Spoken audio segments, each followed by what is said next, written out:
Avoir 100 ans, ça n'arrive pas tous les jours. À l'occasion de cet anniversaire, le Motobécane Club de France organisait le rassemblement annuel sur le site emblématique MBK de Rouvroy, dernier lieu de production de la marque. 100 ans, c'est aussi le 26e rassemblement du Motobécane Club de France, qui se fait une fois par an, quelque part en France.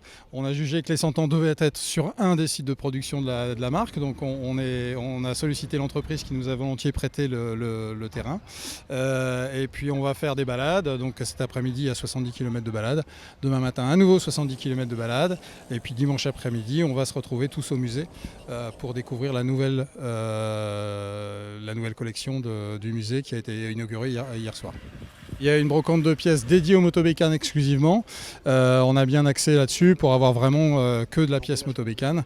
Donc il y a une quarantaine de personnes qui sont là pour vendre des pièces, des stocks qu'ils ont chez eux ou des échanges de pièces. On a une exposition qui démarre dans les années 1923 avec la première MB1.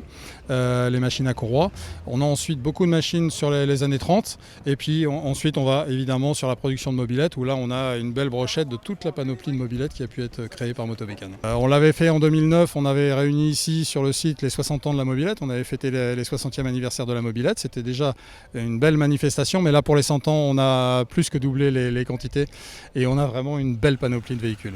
Les exposants et les visiteurs, amoureux de la marque, n'ont pas hésité à faire des kilomètres pour être présents lors de cet événement. Depuis tout petit, je veux dire, je suis dans une famille de motards, donc après voilà, la passion a toujours été là. Puis là, je me suis reconverti en micro-entreprise à côté de mon autre boulot. Donc voilà, on fait un peu la passion et le métier en même temps, quoi. Je suis boursier, donc pour venir vendre de la pièce et des machines aussi. Des fois c'est un peu compliqué parce qu'on achète des choses pour revendre et puis en fait on les garde, quoi. Donc après ça...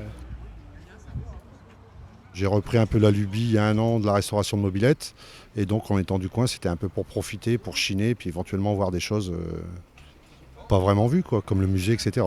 Ce sont des amis qui se sont remis à la restauration de mobylettes il y a quelques années et puis moi la lubie m'a pris l'année dernière, donc j'ai réinvesti une première, une deuxième et là j'en suis à 5.